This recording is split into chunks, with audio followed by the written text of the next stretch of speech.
Okay, so hi everyone. This is Kamar, aka Brave Design, on Instagram and on YouTube. And I think from now on, I'm gonna throw in a little bit of story time in there, but I'm also gonna do whatever people request, I guess.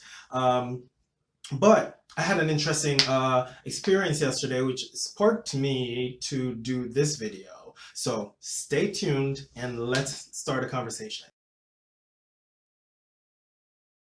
Okay, so from the title of the video, you kind of know exactly where I'm going with this. Um, so I've been using dating apps since 2012. And I quickly learned that most of the people on there, even though the app says dating, chat, and hookup supersides every single thing on there. Okay, if you use it for chat, people are gonna be upset with you and they're gonna block you, or they're gonna run out and be like, "Look, you're playing games." If you try to set up dates, people are gonna say, "Look, this is not the place." So I've had this back and forth, and I think everybody especially, well, I'm not going to say within the queer community. I think everybody has this love-hate relationship with dating and hookup apps where you try to make the best of it, but then you get frustrated because of the people that are on there. I decided to use Tinder after I had my last long-term relationship because previously I met this person on Plenty of Fish and it went great. But when I went back to Plenty of Fish, everything's changed so much. The live videos started coming in, and then everybody on there was almost like a whole orgy going on in there. It's just not working for me. That's just was not what I was looking for.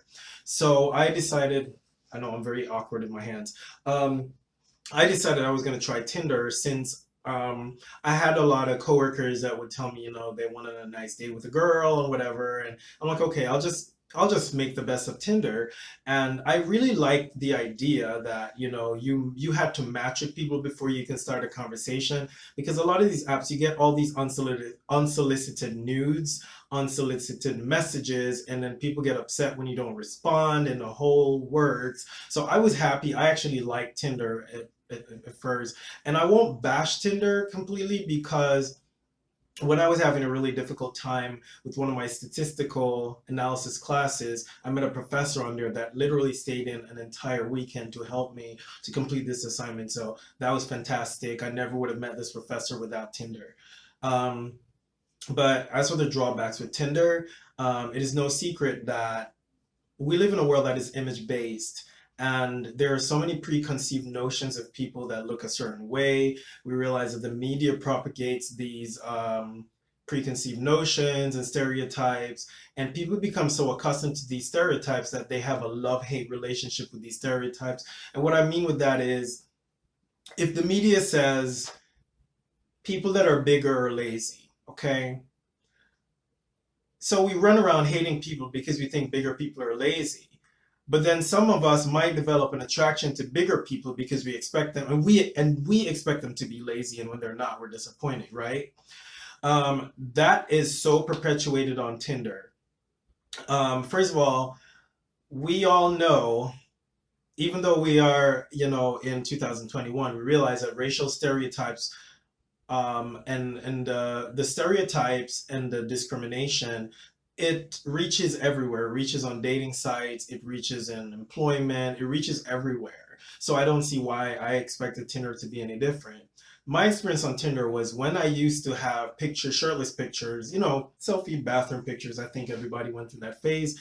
I used to get a lot of matches. However, it was to no surprise that all these people, most of them at least, were looking for a hookup. And then I tried to remove, at least if I took shirtless picture, they were outdoors and I was doing something. And so I decided to I redid my whole Tinder profile, and I had pictures of me at the gym and stuff. And I got a little less hookup requests. At least I got a little bit less matches as well. But I remember this one example. This person was a nurse, seemed very educated. Their profile was to the point, no hookups. I'm looking for something serious. And I remember the operative statement, I'm looking for a very nice guy. And the first thing this person asked me was, not to be offensive or anything, but are you a nice person? I'm like, I would think I am. And we had weeks of conversation until one day they were pretty close to where my house was because it showed the distance. And their first message was, how big are you? And I was like, I'm 6 feet, 182 pounds. They're like, no, not like that. Like you're. And I remember I was infuriated. I was like, all these conversations over the week for nothing. and I unmatched them. There was a second instance where someone basically was, having a whole conversation with me, and then they're like, "Well, I'm only looking for a hookup, so it doesn't look like that's what you're looking for." And I'm like, "Your profile literally says relationships." Like, I don't understand. And of course, I unmatched that person. Fast forward to 2020 and 2021, I decided to put some research into my dating life before I proceeded. So I reviewed a couple studies online, reputable studies, and I learned that number one, as a person of color, you have to become a little more pickier because statistically, we are more likely to respond to anyone than any other race. Of course, white or Caucasians are at the bottom when it comes to response rate, and Caucasian females almost never reply at all. And so I was like, okay, I need to address that. So I don't need to match on everyone that I think is decent. I need to come up with a specific set of non-negotiables before I swipe right. And if someone's profile is blank, I'm not going to swipe right. Well, what ended up happening was I stopped getting a lot of matches. I would get like one or two per month, if that. And then, oh, and by the way, before I even go into that, I changed my whole profile. So I went ahead and my profile picture, well, the pictures in my profile were of me at work, me around a computer, me hanging out with my friends, because that's another thing the study said. In order to attract more reasonable people, sometimes you need to show that you have social interactions that are meaningful. It does something to the brain, apparently. So I did all that. I made sure to detail my profile, not make it too wordy, but hit the points that I want to project. So I put that number one, without saying no hookups. I put I'm looking for something meaningful, and I put on it that I'm not, whatever racial stereotypes you may have, it does not apply to me. Number three, I'm not trying to be someone's fantasy. Number four, if I don't look like someone that you could potentially see yourself with, then, I rather you just swipe left. Well, what would happen was people would just swipe real quick, just see my profile picture, which was a nice one. It was a picture of me coming from the gym, which I'll post. I think, whatever. Um, and I would get a decent amount of matches, not nearly as much as I used to with the shirtless pictures. And then what would happen was by the time I went to see the match, it was gone. So sometimes just to see who swiped right, I would hurry up and click on it, see who it was, and then I know by the afternoon it would be gone because they would read my profile and they'll be turned off by it. Then I think it was 3 months ago, there was an attorney on there from Philadelphia that matched with me. And I was kind of happy because the conversation was going good. We were talking about disease mitigation with COVID-19, and then they just jumped straight to it. What are you looking for? And I reiterated what was already on my profile. And this person was like, well, I'm just looking to have sex. And I'm like, well, that's not what your profile says, but okay. And they're, I don't remember where the conversation went, but essentially, every time I would make reference to the fact that I'm displeased with this kind of interaction, they would say something sexual. So at one point, I was like, this is just a bit much. And they're like, but I mean, I really want to sit on it. And I was like, you know what? There is enough in this world devaluing us as a people, and then as a group, and then as an individual. I'm not gonna just sit here and accept being devalued. That's something I would do in my early 20s because I thought if you were nice enough to people, you could change them. But now, the moment I sense any kind of devaluation and oppression, I just unmatch immediately. Then, yesterday, drum roll, this is what triggered me to do this video. I woke up to a match and I was like, okay, let me see what's going on. Well, they already left a message for me. And I was like, okay, let the conversation go. And this person was on point. Like sometimes they'll ask me questions. I'm not even finished responding and they're like still messaging. And I was like, okay, this seems like this person's excited to meet. Well, they asked me what I was looking for, and I was like, I'm looking for dates and possibly leading to something more meaningful. And they just stopped responding for like half hour. So about in 30 minutes, I sent a follow-up message. I was like, well, I is it safe to assume that you're looking just for casual fun? I didn't say hookup because some people can be offended by that statement, even though that's exactly what they're looking for. And this person was like, why did you assume that? But yes, that's basically what I'm looking for. And I was like, well, I mean, I respect your choices, but that's not for me. It's not, I would expect this person would have been like, I respect it and I'm sorry and move on. No, this person was like, well, if you ever feel like you need a hook, I'm like, you know what, for the gist of it, I'm not even gonna unmatch. I'm just gonna move on. Now, another issue I experience on there is it is like pulling teeth trying to set up an actual date. You know, you'll talk to people and everything, but they never make any effort to actually follow through with an actual meetup. It's just talk and then they just stop.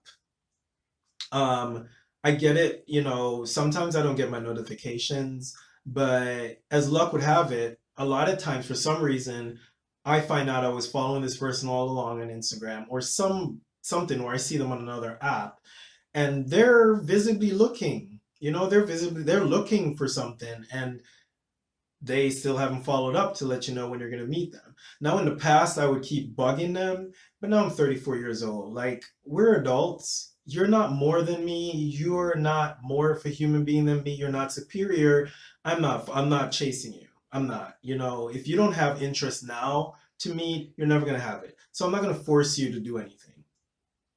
The next thing too is the whole idea of choosing to talk to people just because of an image is problematic within itself. Because to me, and maybe because I consider myself demisexual, I understand the implications. But choosing to meet someone based on an image is very problematic because immediately seeing their picture, your brain goes into a space of fantasy. And the problem with that is you're not going to take the time to get to know them. You're taking the time to confirm your fantasy. And that is why a lot of times you'll hear queer people say, particularly men, that they keep meeting people and it doesn't go anywhere because you met under an image. Like the foundation of the interaction is an image. And so how our brain work is every time we see an object, we create meaning to it. And we create the meaning when it comes to another person. We create a whole lifestyle for them. Oh, we expect them to be this, that, and whatever. Even though we tell ourselves we're not meeting with expectations, we really do, you know? And that was another thing too. If I'm on Tinder and I'm talking to someone that lives in the same zip code and they're taking weeks to meet, I drop it. You know why? As science explains it, the longer you take to meet someone is the less likely that you'll get along.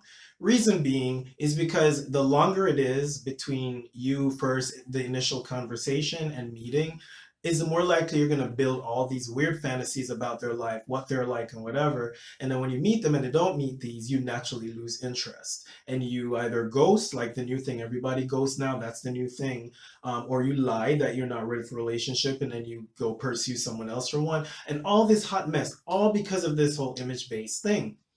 Now, I'm not knocking Tinder. You know, before anyone rushes out and says, well, it's online, what do you expect? You also have to consider the fact that our safe spaces are slowly being like shut down. You know, I remember having a conversation with someone recently about that, all the clubs and centers and LGBT centers and stuff. A lot of them are closing because people feel that they no longer need a place specific to them. They can go to regular venues and be fine. Now that can be true for some demographic groups, but for a lot of people of color, it is not realistic. It's not because it comes with a whole different level of discrimination that they will experience. Um, but back to Tinder. So I've realized that, you know, standard European standards of beauty, um, the whole concept of fetishization and all of that, it exists in Tinder. It does, you know. A lot of time when someone matches with me, it's sad, but immediately I start wondering, I'm suspicious. I'm like, okay, what do you want? And it doesn't make it any better that I'm usually right. You know, somewhere in the mix, the conversation will come up and it will confirm my already growing bias. But you know, maybe Tinder is not the right place for me to seek a relationship or like-minded people. Of course, I will say though, I have met another demisexual recently. Well, we haven't met in person, but we talk a lot, and you know, this person is pretty new to the whole concept, and so I'm more like a, you know, just back and forth feedback about what this really is. But other than that, it never really amounts to anything. I don't know if other people have the same complaints about Tinder. I know this is my complaint.